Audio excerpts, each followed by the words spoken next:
No, no problem. Hi, everyone. It's a pleasure to welcome you to this first class of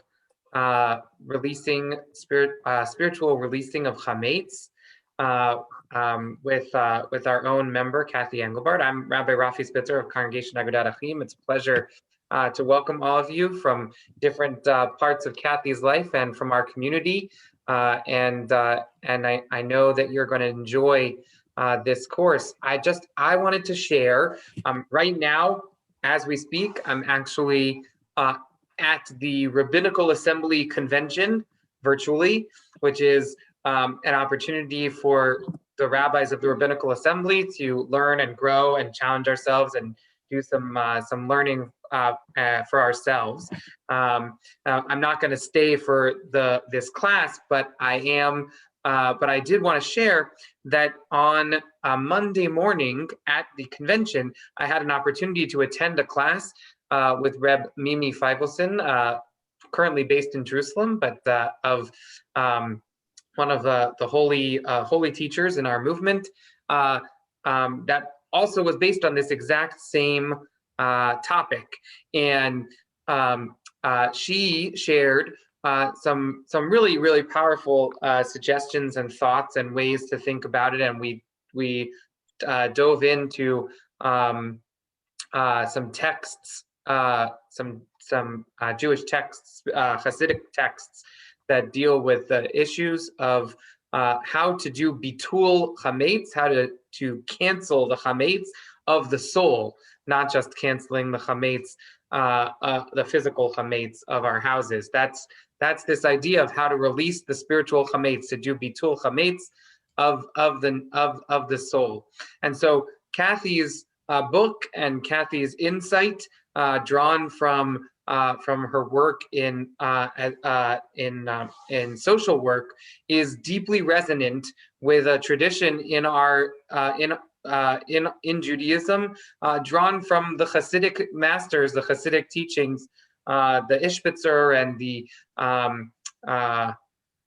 sorry, something with fire in the name, I forget, something Aish. It'll come to me. That I just studied, and so it is a proud and holy tradition that Kathy is continuing the conversation on, which is that that it's not enough simply to clean our houses from crumbs, but that we also have to engage with the spiritual work that is also a preparation for Pesach, for liberation, for freedom. And what does it mean really to be free? So with that context, with that introduction, I turn it over to Kathy, and I know you're really going to get a lot out of this. Rabbi, thank you so much. And for those who don't know, Rabbi Rafi has been with us almost 2 years. Yeah. And he's a true friend and teacher. One of the things I most appreciate about Rabbi Spitzer is his enthusiasm of supporting all of his congregants, and from the beginning saying, hi, what are your goals for this year and for the coming years, and how can I help you achieve them? And I just want you all to appreciate him. Come join us at Congregation Agudat Achim. You can join us on Saturday mornings for services, and all through the week. I give Rabbi Spitzer so many thanks and credits to him and the other staff at our synagogue for keeping us so closely connected all through this, what I call the year that wasn't. And we all look forward to being together again in person. So thank you again, Rabbi, much appreciated. So I think we'll get started. And I just want to say how truly happy I am that everybody is here. As I said in an email, if you saw it or didn't see it this morning, most of us have shared Sidurim together, personally, live, and we are biologic family, we are family by choice. And it really does my heart and soul good to see that we can have our own Haggadah and Seder without the food, I guess, right here together. So having said that, I think everyone was here when I introduced some of my family members that some of you might not know, but Chris Henry is my dear cousin, married to my cousin Ken Montlack. Those of you who knew me speak about or heard about my Uncle Monty. And Monty was Ken's father, and Chris is married to Ken and shares many warm times with us all together. Eli Becker and Penny Rakoff are my dear brother and sister-in-law, and they're in Cleveland, Ohio. My sister Mimi Becker is in Saratoga Springs. And is there anyone else who doesn't know anyone that who's raising their hand? Susan, were you raising your hand? Oh, okay. I don't think there's anyone who doesn't know Susan. Well, thank you. I am honored, truly honored that you are here today. And I've been so looking forward to it, and also have to confess a bit anxious. I'm much more comfortable doing workshops in person and moving around and moving my hands and relating. And I'm not a techno whiz, so Zoom is certainly out of my element, but bear with me and I think we'll have a good time. The other thing I want to issue as a disclaimer, I am not a rabbi. I'm a student like you. So feel free to jump in, correct me, offer new insights. To me, this is not a lecture. This is a workshop. This is a discussion series.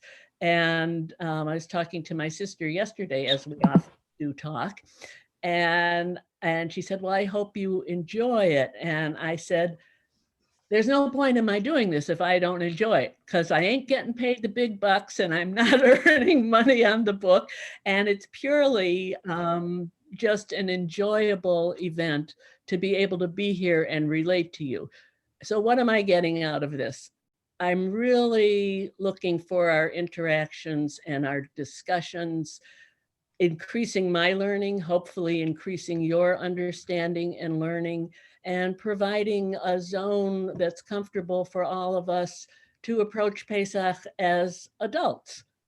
The Seders used to be interminable. We would sit down and it would go on for hours and hours and hours, and we would be hungry. And my sister and I would often have to run off to the bathroom and giggle and laugh our hearts out when we got to how we were naked and bare. We could barely get through that phrase. And one of the things I most enjoy is that we still use the Haggadot that we used in growing up.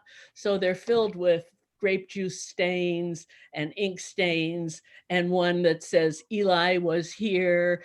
And I guess that's by way of saying Passover to me means tradition, and telling our same story over and over and over.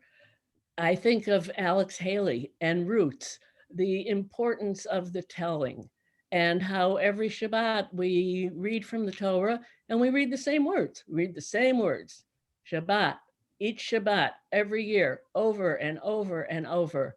And why? The words don't change, but what we bring to that experience changes. Every day, every year, we can read the same words, we can tell the same Passover story, and hopefully each year we bring something different to it and take away something different. And I'd like to just open the discussion to have some of you comment on why you're here, what you hope to glean from our work together, or a Passover memory, or what the Seder and the holiday of Passover mean to you.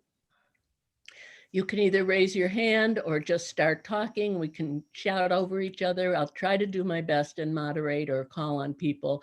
But like I say, I'm not expert. Barbie has her hand up. Yes. Okay, hi, and thank you so much for doing this program. Actually, I'm here because over the past maybe 10 years, our Sederim have evolved into nothing more than the meal. My family just is not interested, and this is extended family. And now that I'm alone, my husband, in case you people don't know, is in a nursing home. So I am living alone, and I'm anxious to get back into the feelings, the real feelings of Passover. And I thought this might be a good jump start. And thank you. Thank you. I hope so. I hope so. Anybody else care to comment? I'll just say that, somewhat similar, that we always had our standard. We were never, we never did 10 hours worth, but we would do the Maxwell House hug. Since I was little, I must have 100 of them in my house, but then we progressed to newer ones, and we have some intermarriages, so we have to make it meaningful for everyone. And the biggest problem is this year. Do we take a risk or don't we? Yeah, that perhaps as we get into different weeks, we can have some time to talk about that, because I'm sure we're all going through some of that. Thank you, Ellen. Good to have you here. Janie. Well, Kathy, many years ago, you offered a course on Elul, which gave us time to really do the spiritual work before the High Holy Days. And then I received a copy of your book in its draft form early on, and I said, oh, this is our chance to repeat Elul before the High Holy Days. It's the work you do the month before Pesach. And I saw it as just a wonderful second opportunity to look inward and grow and shed what you need to shed, meaning the spiritual Hametz. And I look forward to hearing what everyone has to say. Thank you so much. You're welcome. Jan. You're muted. Dogs. There you go. I'm here because I think you're a very wise woman, and it's a chance to get together, and it's great fun to see Eli again. I haven't seen him since a Seder about 23 years ago when I was in your mother's chair. And hi, Susan. Janet. Yeah. So that's why. And That's of course, great. maybe I'll learn something. Thank you for that funny memory. I appreciate that. So Yeah, Chris. I'm not Jewish, but my husband is, and I love the Seder. I love the Passover season, and it so often is very close to Easter, which my family celebrates in a very big way. So I love the tradition of it. I love the meaning. I love the food. It's everything about it is just very spiritually warming to me, and I feel very grateful to have the chance to experience it on a regular basis. So, and I'm very fond of Kathy, as everybody here is. Thank So you. I knew we'd have a great teacher. Oh, very kind of you. And Chris often hosts Seders that Eli and Penny, I believe, are at together. Chris single-handedly saved Passover for us last year by putting the idea together of us local relatives doing a Zoom Seder. And it was wonderful. I mean, the food was terrific. I do want to say we've been having some internet trouble here. So if I freeze up at some point, sorry. But yeah, it was, we're looking forward to it again. And we don't spend the type of time, well, we go through it, we read, but we don't spend the length of time that we used to when our father ran the Seder. And I don't know, Kathy, if when you were, was there much of a change from when you were younger to older in terms of, and Martin, our dad, was alive? Did they shorten over time? I don't think so. I think they stayed pretty. No. But they certainly seem much faster. That's the other thing. Well, I that's, think yeah, everybody as we relates grow to up, is when you're a time, kid, it was interminable. And Yeah. now it really doesn't take long to get I to know. the end of the story, at least up to the meal. And then after the meal, we never really paid attention to it anyway. Yeah, yes, Barbara. I'm here because I'm looking for some additional insights that I can carry with me. We're having a family Seder in Atlanta. Thank goodness. We're all getting together. Wow. Last year was very difficult, but we're all feeling like we can make the adjustments in terms of what we have to make adjustments with so that we can all be together. Our Seders typically go on and on and on, as anyone who's been at one knows, and are filled with lively discussion and argument. And we try to bring in some interesting insights. I'm here because I'm hoping to be able to grab some more of these insights from this group of people that I can then share with my family. Thank There you. you go. Thank you. I appreciate that. Anyone else have a comment before we move on? Okay, well, I was let's, just gonna say, oh, for I'm whatever sorry. reason, the person who's talking, normally their box gets the yellow frame around it, but that's Yeah. not happening. I don't know if there's a way to change that or not. It's always on you, Kathy. Did you go to, if you go to the top of your screen, there's either speaker view, like that way I'd be, Right.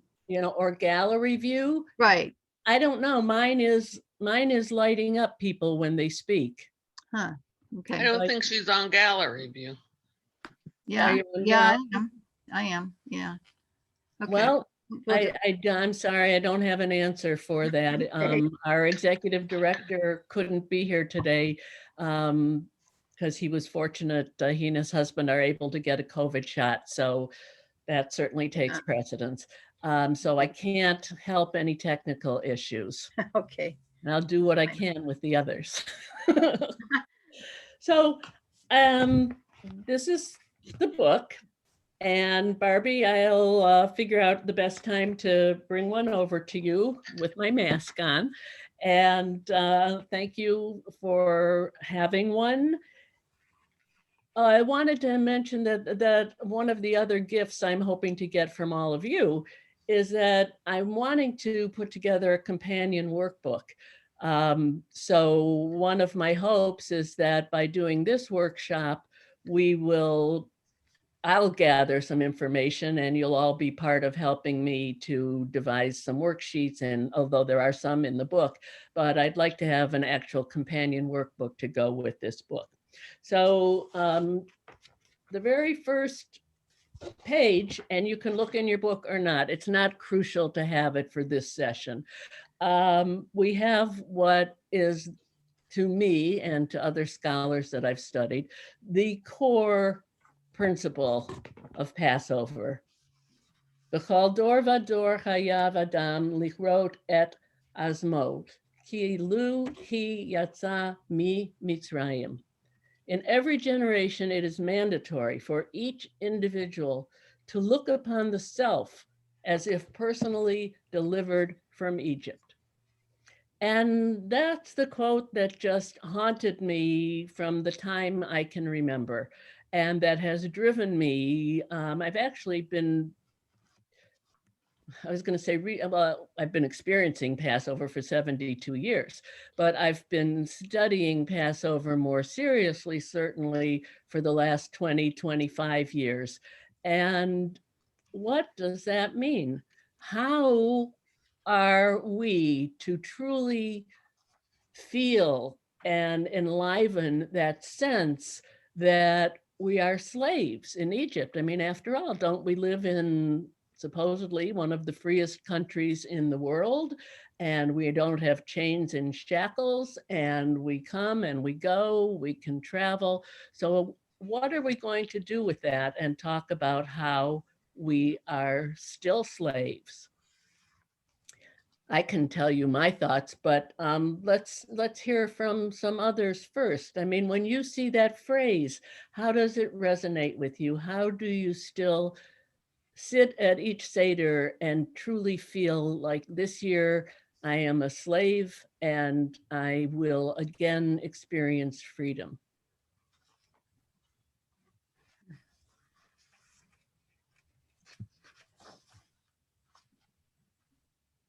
Nobody brave enough? Janie? You're I'll muted. say something only because I want to, I guess, but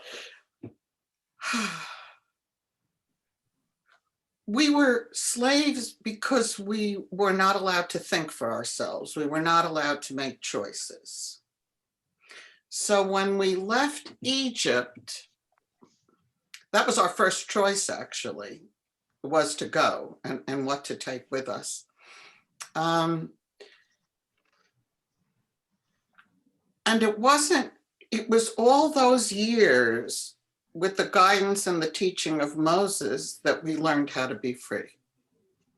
And it wasn't until his final discourse when he says, I give you life and death, choose. So Passover is just the beginning of a long, I mean, they say you're not really an adult and able to study Kabbalah till you're 40. We were in the desert 40 years. And so I guess when I was a child, I didn't think this way, of course. I just thought of the glasses of wine, which we were allowed to drink then. But as an adult, I think that way. How far have I come since I was 40? How much longer do I have to grow? How much growth am I going to put in? And where am I going to end up? Thank you so much. Very beautifully expressed. I think that point of choice is really crucial, because we were given freedom to choose responsibility or to walk away from it. And one of the comments that is in Exodus, in the Eitz Chaim, it's on page 359, but it's Exodus chapter 7, verse 16, which says, let my people go that they may worship me. And the commentary, that freedom was more than release from bondage. It provided the opportunity to serve God. It was not freedom from something. It was also freedom for something. And I think that's a very important concept at our time of lives in this country. Like I said before, no, we're not chained to slave ships, but we are free to choose, and free to choose, how do we think? How do we behave? How do we relate to people? How do we relate to God? What do we eat? How do we say, this matters to me and I will show it by this action? So thank you for bringing that concept of choice up. Anyone else? Just some thoughts. When you read that phrase, I have to see myself as I'm a slave who is personally delivered from Egypt. What are your Egypts? If we look at Egypt, Mitzrayim, meaning the narrow, the constricted space, where are you constricted? Where are you confined? Where are you like yearning to break free? And as we go along in the next few sessions, I have a model that we will use to help us each do that. But it's something that you don't need the model to think of. If you think, you know, what are the narrow spaces? What is confining me? What do I need to break out of? And the thing I always need to break out of is concern about what other people think. I mean, that for me is the biggest constriction in my life, probably. Just, you know, I mean, our dad used to say, Don't care what other people think. Let it be water off a duck's back. But I don't think he believed it, but that's what he said. He to some degree he did, but but I mean, it's just especially if you've grown up trying to please people, or grown up trying to be perfect, which I'm happy to say I realize I'm not likely to achieve that soon. And but it's just, I would say that's just the most self-conscious thing, whether it's asking, like just calling somebody to ask for whether they're giving a COVID injection can be a little, it's a hurdle I had to overcome this morning, which, by the way, I got my COVID injection coming up. Yeah, my appointment. They just opened up. I'm 62. They just brought down the age to 60 here in Ohio. So I've got my appointment lined up, which is spectacular. It's only 2 days from now. Wow. I got lucky, I think. Wonderful. But it, I mean, that's just when I think about being free, I mean, I needed to, and it's such a trivial, it seems trivial, but No. for me, it was a choice I had to make. I could either call the person and see if in fact they were offering shots to people my age or not, and be told, what was the worst that was going to happen? To be told no, that was the worst that was going to happen. And for some reason, that was something I had to overcome. I just, every day, I always go back to J. Alfred Prufrock by Eliot, and the line that something like this: in a minute there is time for the decisions and revisions, then a minute will reverse. And that you just kind of race through things very quickly, that you choose to go forward or stay still or go backwards with. So that's me for freedom. Thank you. That is such a very touching and very personal sharing, which I appreciate. I love you, Eli. I love you too. Anybody else care to comment? Okay. Let's see where we are. Okay, so we're talking about how every year we come together and we take this core principle and we say, okay, I'm supposed to experience that I am a slave in Egypt, and now I'm going to move towards freedom. So how do we narrow that down? How do we take a look at that and say, well, in what areas are we going to choose to focus on for that year? So if you have a book, and again, Ellen, I just saw your comment and I will bring one over to you. And you'll have it tomorrow or by Friday. Okay, Let me or give myself I 10 can come Shabbos. But if you do have a book and you look on page 54, we have what is called the whole person wheel. And so I've said the core principle of this course, and then the whole person wheel, which is, I cited it in the book as coming from Sharon Wegscheider Cruz, who was one of the pioneers writing and speaking in adult children of alcoholics. And that was the first time I saw this model at workshops and as a social worker and as a person myself who needed to pay some attention to that. That's where I first saw this model. When I started researching it for the book, and you can do this too, if you go just do a Google on the whole person wheel, there's lots of models of it that are very similar to this. So I cited her because that's where I first was exposed to it. But and all through my work as a social worker and my own learning as a person, in fact, Janie talked about Elul, and every year before Rosh Hashanah, I would kind of sit with this model and journal and think about the different parts of myself that all integrated come into one, we have segments on this wheel of our physical selves, our emotional selves, our mental selves, etc. But at the core, and sometimes I've seen this model with a circle in the core because we are hopefully integrated and all one. But we can approach this through any of the pie shapes.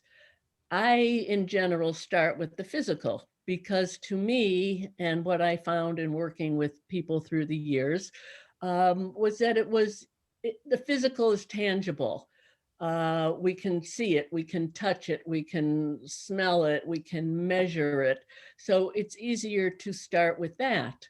And at its most gross level, like Rabbi Spitzer was saying, physically, we're cleaning the Hametz, the unnecessary, the leaven, the excess physically, and that which rises, the puffiness, we're cleaning that out of our homes during the next few weeks. There's always that feeling of, oh no, here it comes again, for me anyways. And it gets more and more overwhelming every year because I think every year I try to do a little more and increase my knowledge and my learning. And then I get to a point where I accept that I've done as best I can and move on from there. And that's the same model for us, for our internal Hametz.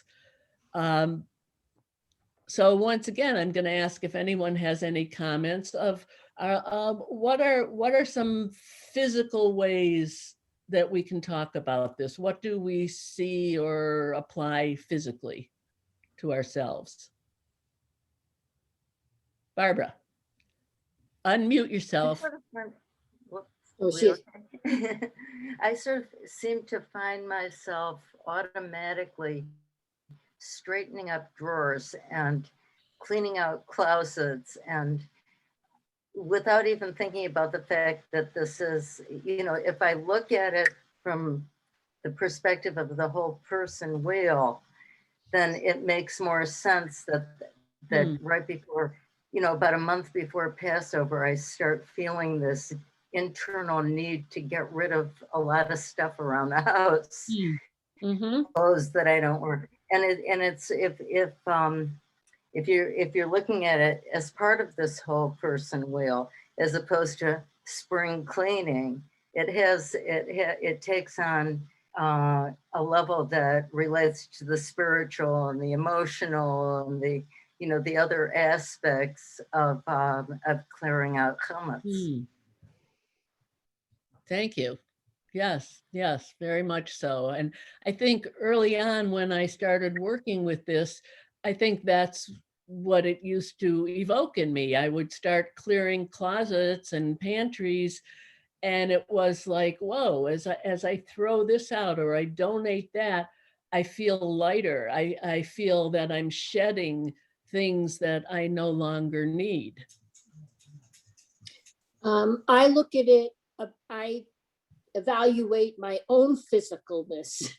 I mean, the health of my health, and what I need to do to keep myself able to do the stuff I want to do. And so I usually think of it as making a plan on how I can make myself more physically active and cleaning out all the aches and pains. Nice. Yeah, Susan, I certainly agree with what you're Way of saying. looking at that. Can you hear me, Kathy? Usually. Can you Wait, hear me? Yeah. Yep. No, okay, good. I certainly good. agree with what you're saying. As you know, I've had a very challenging 2 years. And Yep. I look at it as one that, like, okay, what realistically can I expect? How far can I take it? How much can I do? How free can I get within the bounds that I've given, and how free can I push it? So I very much can relate to what you're saying. Thanks, Mimi. Sure. Jan. Well, I'm sitting here at my desk, so I Googled 6 dimensions of the wheels and see all those wheels. And suddenly occurred to me this year, the triangles in the wheel are equal. But I realized from year to year, they change. I mean, this one, physical, is huge because I have 2 new knees. And relational and emotional are extremely stressful because of Rich's diagnosis. And so are we encouraged to have them equal? Spiritual is teeny. It's never been big for me. That's in fact, that's a very good point. They're drawn equally because that's the blank sheet. In fact, as we go on, what I'm going to suggest, and because each week we'll have some little tasks. I hate to use the word homework because it has Good. negative connotations, but again, the more you put into these 4 weeks, the more you're going to get out of it. But I don't think for any of us that those pie wedges are equal. And I think for this week's task, and what I would encourage people to do right now is just to take some of them and put into a list, like what's physical. Physical is my breathing, my movement, what my body feels like, the food I eat, my environment. Is it cluttered? I mean, that's one I deal with constantly, that the overwhelmingness of all the stuff. But internally, physically, like Mimi was even saying, and Susan too, that our bodies change every day, every week, every 7 years. Our cells supposedly renew themselves. I wish mine would renew in a different shape already, or with a few less aches and pains. But we will also get into that because we're going to use some visualizations and meditations that help us take some of the energies from the spiritual world and breathe them into our bodies and give ourselves permission to heal and to renew. And certainly, if we're starting out as slaves, it's physically, we want physical freedom. We want to be able to move without hurting. We want to be able to eat healthy foods. We want to be able to take nourishment and appreciate it and go slowly, even as Eli referred to, with time and speeding up so fast. It's important for us to all slow down. Time, I have found, goes faster. Not only do the Seders go faster, the days go faster, the weeks go faster, the years go faster. And I'm smiling because I remember our father's mother, it would be Memorial Day and she'd go, the summer's almost over. And it would make me crazy. It'd be like, how could she say that? It's the first holiday of the summer. How can she be saying that? Well, I know I was still working. So a few years ago, I remember we got to Memorial Day and I had this sense that the summer was almost over. And I was like, oh no, it's close to that. But I do see it almost like a whirlwind or a spiral going faster and faster and faster.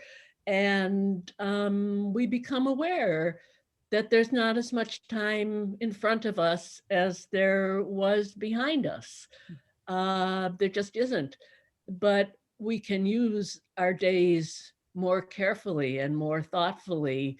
And it's a little bizarre, but I've heard from some people, and I share it, that one of the gifts of COVID and this past year is we all had more internal space and internal time. And we were confined. When I was thinking of slavery before, I was like, we each have been slaves to a virus that we can't even see. We've been confined in our own homes. We've been, just like Pharaoh separated the husbands and wives. Some of us have lost husbands or wives, and some of us have been physically separated from them. We've been separated from family members. We haven't seen Eli or Penny or our daughter and son-in-law, Tara and Turner. We haven't seen them in almost a year and a half, not since a year ago, last Thanksgiving. So we are experiencing those very physical separations. But Kathy, I think for me, this is just me personally,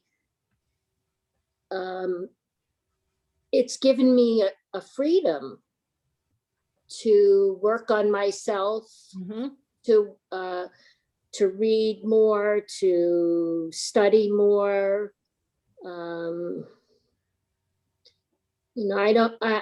And because I'm so blessed to have a house and enough food, and now I've had the vaccine, but I haven't felt physically, or the only emotionally I felt sort of in a prison, but physically I feel pretty comfortable in. Well, that's why I'm saying yes. That's why I talked about the gift of COVID, because we have had permission, especially if you're a more introverted person. I think it's been much tougher on people who are more extroverted. I'm an introvert. I love people, but I need a lot of my own time. And that's been a gift to have that time and to be able to connect on Zoom and FaceTime. I mean, thank God we've had that technology and been able to see each other that way. But I think there are some things that I've gained and gleaned from COVID that I'm going to continue. I'm not going to be as quick to just give away some of my time and run all over the place. I like the quietness and the introversion. Thank you. Well, we have been, as we said, also emotionally prisoners, because that has changed our whole outlook, our interrelationships with people. But yes, Zoom is very good. But unfortunately, I feel we've had all this time, but I've also feel guilty because I waste a lot of time. Well, it's hard. I mean, I find a big amotivational syndrome that, sometimes that concept of if you want to get something done, ask a busy person. And sometimes I can stare at the piles of whatever need to be dealt with. And it's like, nope, not today. But there again is that concept of freedom and choice. I have the freedom to say, no, I'm not going to do that today. And that can be okay. And what you're bringing up, Ellen, too, is when you go into another of what, let's talk about that for a minute. Another one of those wedges on the pie, if you will, or the wheel, is emotional. So what falls in the category of emotions? Fault. What's that? Would you ask what fault? Yeah, what comes under the rubric of our emotional lives? A lot, but I think that COVID has caused a tremendous amount of isolation, which has caused its own problems. I mean, granted, for introverts, it may be great. For extroverts, it wasn't so terrific, right? And I've learned to spend an awful lot of time by myself, and I can do it, but it's easier for me when there are people. Yes, Janie. I think I've felt an awful lot of grief. Yeah. Just tremendous grief.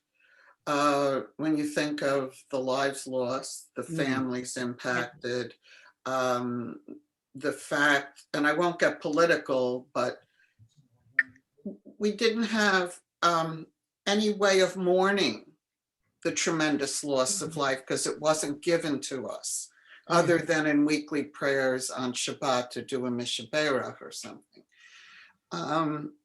And tremendous grief seeing the disparity in our country.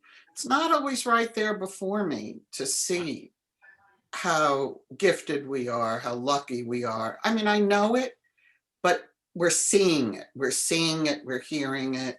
And tremendous grief. Tremendous grief. Definitely. Thank you. Yeah. I mean, just in Schenectady, I mean, the kids who aren't going to school, they have no one at home to support them. they're basically, when they're go for whatever on Zoom, their attendance is all missing. So hopefully they're reopening now and they will have help from people. It's tragic. I Mhm. know. Yeah, we certainly have been living through our own plague. Yes. Yeah. So if we talk about going back to different parts of ourselves, our emotional self has to do with our feelings, being able to feel those feelings. If you're not free, then maybe you've repressed all these feelings. You're not even aware that you have them. So we have to be able to feel our feelings, and free people feel their feelings.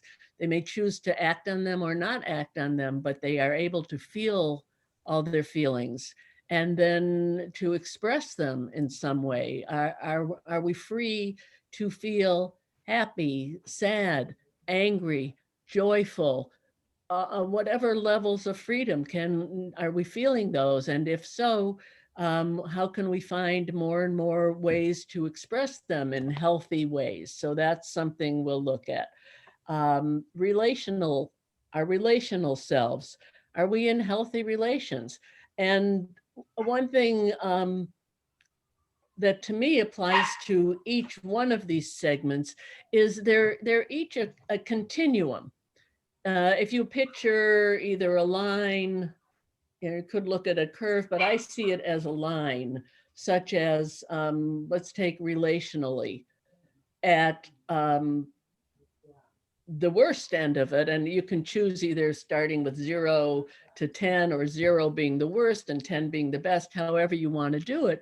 But an interesting exercise for each of these 6 segments is to draw a line and say, okay, for example, relationally, if 0 is an abusive, controlled relationship, a true slave relationship, but and 10 is a healthy, giving, loving relationship, where on the continuum am I falling in my relationships? And then we can take any number of our relationship with friends, with spouses, with coworkers, with community.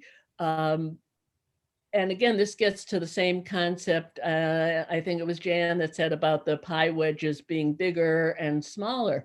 They're going to be different for each of these. And that can help us define where we want to start or what we want to work on or what we want to do. But am I free in my relationships? Am I free to express myself? If I'm with someone and I'm not feeling free with them, do I want that person in my life still? Sometimes those people are family members and you don't have the luxury of separating from them, or for whatever other reasons, you're choosing not to separate from them. Sometimes they are friends or coworkers or somebody, your next door neighbor, who you're not moving, they're not moving. So how are you going to solve this? And I'm just inviting you to think of each of these segments on a continuum. Physically, am I at my optimum health? Am I absolutely paying no attention to my health? Where am I on that continuum? And that can help us define, gee, this one's really out of whack. Maybe I'll pay attention to that. And as we go through these, there's no way, I don't believe. I mean, if you do it, share with me how you did it, and I'd be happy to learn that. But I don't think there's any way any of us can attain perfection on any one of these segments, let alone all of them. But like Jacob's ladder, the concept is, are we going up or are we going down? Am I moving towards a more physically healthful self? Am I moving towards a better relationship with my spouse, with my friends? Am I, and are there relationship Hametz, that need to be tossed out, that I need to say, thank you, you've served your purpose, and you are no longer serving me, and I need to let this go. And we go back again in each of these to the concept of choice. Freedom is about choice. Being slaves is about not having the choice of how we think, how we act, how we feel, how we relate to people. If we don't have choices in each of these areas, then we are not free. Comments?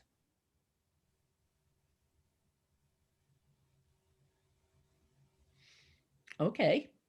I'm just going to refer to, so I wanted to get that concept of a continuum across, because I think it's important to look at these. Okay,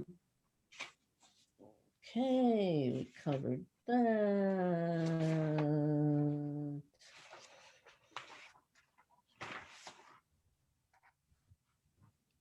We've pretty much covered what I wanted to get through in terms of notes. Let me just check on our time for a second. Okay, all right, this is good. We've got time. So one other thing, I don't mean all my notes, but I mean notes for this segment and for this week, what I'm thinking, I mean, you can take these concepts anywhere you want to, do whatever you want to, and I'll be excited to hear what you did with them next week when we meet again. But as I said before, I like starting with the physical. And what's more basic physically than breathing? And breathing is the one physical area of our lives that interfaces with the what we can control and what we can't control. Unless you are a true yogi and you can slow your heart rate down, or my good friend Janie, who's an expert in biofeedback,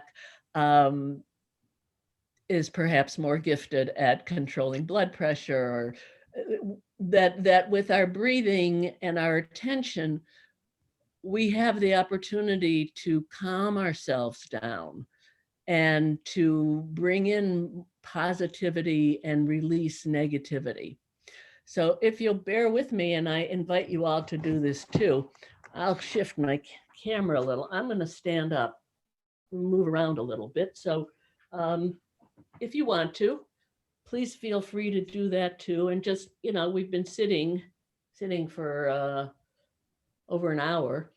So just, you know, kind of shake out any tension that you've had, because physical is tension. And, you know, a few shoulder rolls and a few neck movements and a few wiggle waggles, and get the tuka going, you know, and just let go, let go, let go. That's what we've been talking about. We're letting go. We're letting go of what we don't need. And certainly we don't need physical tension and discomfort. So I'm not going to get into the concept of abdominal breathing here right now, that I will be happy to discuss it and teach it to you. But basically, if you really want to get some good breathing, many people breathe the opposite direction. They're up in their chest breathing. If you really want to get some good breathing, you want your stomach to expand as you breathe in, and to release and to contract as you breathe out. So what I'm going to add to that is just to be comfortable and, you know, allow yourself to even shut your eyes while you're standing there if you wish, or if you're sitting, feel free to sit and do this, but just taking some good healing breaths, just breathing in, being grateful for the air around us, that we're privileged. It may not be 100% pure, but we're living in a place where we have a lot cleaner air than many people do. So we breathe in the healing energy and the oxygen. And as you're taking in a good breath, just allow it to come into your nose. I'm talking, so my mouth is open, but if you can breathe through your nose, close your mouth Breathe in through your nose and hold it for a bit and picture that air going from your nose and down your throat and down into your lungs and making those transfers with blood vessels and putting oxygen into your blood and healing your blood, which then courses through your body and goes all the way from your toes down to your toes. And then this incredibly fascinating network of capillaries and blood vessels that go into our muscles and our organs. So the breath is the basis of our healing. And even if we take it to a religious point, God breathed life into Adam. And when Moses died, God took life with a kiss, took his breath. So our breathing is our most fundamental. Once we're not breathing, we're dead. And as I said before, the breath connects us to our outer and our inner worlds. So just enjoy sitting or standing, taking some nice, easy, don't strain it, nice, easy breaths in through your nose, out through your mouth if you wish, or through your nose. I have no preference. I've learned both ways and heard people say it's better to do this or that. It doesn't matter. And then we're going to add one more facet to that breathing. While you continue breathing, breathe in through your nose and think of positivity coming in. Everything good, everything positive, everything nurturing, everything whole, healing, coming from the universe into your body, into your lungs, into each of your organs, into your muscles. Feel your fingers start to tingle even with increased oxygen and blood flow. And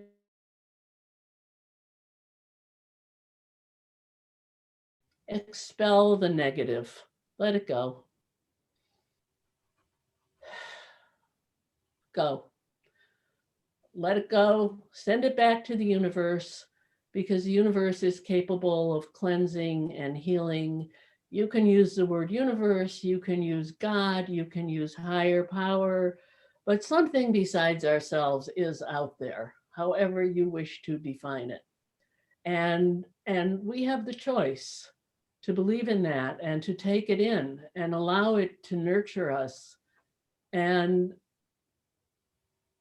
as you do this, and I'm going to sit back down now, and you can come back to our space at any time that you want, or just continue breathing however you want. But as you're doing that, in terms of our Seder, one of the things I would invite people to do is, I mean, we do it with nigun. We do it when we come together and we start a chant that doesn't have any words. You know, when we hear the yai-di di di di di di di di di, those are nigun. And what that is, it's a way of getting everybody's breathing together and focusing and centering us all at the same place. And perhaps, I mean, I'll throw a lot of different ideas out. Do what you want with them, don't do them. I'll be interested to hear what you think. But perhaps as you start your Seder this year, whether it's on Zoom or whether it's with 2 people or 1 person or our synagogue Seder, do some breathing together. Sit down, relax, breathe, experience the closeness, the sharing of oxygen, if you will, of everybody in the room, and recline, rest, take your time breathing and feeling that as you breathe in, you're breathing all of our healing energies into each other and breathing out the remains of the year, the last of the negativity, the grief, the sadness, the things that we couldn't control, but we don't have to let them stay in our bodies. I'm going to ask for any questions or comments. We may end earlier. I don't think we have to stay if we're done, but I'd be interested in any feedback anyone has to say. And what I will say is I will get the two people or put in the chat. If you don't have a book or you want another one, I'll be happy to bring it to you unless you're Chris or Susan or Eli and Penny. I can't drive to Cleveland and Colorado, unfortunately, but I can put it in the mail and start, read the first chapter, read about the physical, read whatever you wish. And then next week we'll come together and we'll discuss what our experiences have been. And we'll share some more ideas and some more exercises. Some will be physical. Like I said, this week we were on the physical, so that's why I was doing physical. But I will hope to end each session with a breathing and a meditation so that you feel better when you leave than when you came. Any last words from anyone? Sounds like a good plan. Good. I want to say thank you, Kathy. You Yes. set a beautiful tone for this learning, and I look forward to next week. Something we could all use. Yes. Good. Thank you so much. Since I'm not the person running this, I think we can all, just leave the meeting. Maybe some sessions will go the full time till 2:30, but I'm not going to just occupy space if we don't need to. I wish you happy breathing and healthy week and a wonderful, enjoyable week. And thank each one of you. Thank you so much for coming here today. I truly appreciate it. Thanks, Kathy. Thanks. My pleasure. Bye-bye. And stay healthy. Bye. Yeah, love Bye. to everybody. Baruch Hashem. Yes, stay healthy. Thank you. Thank you.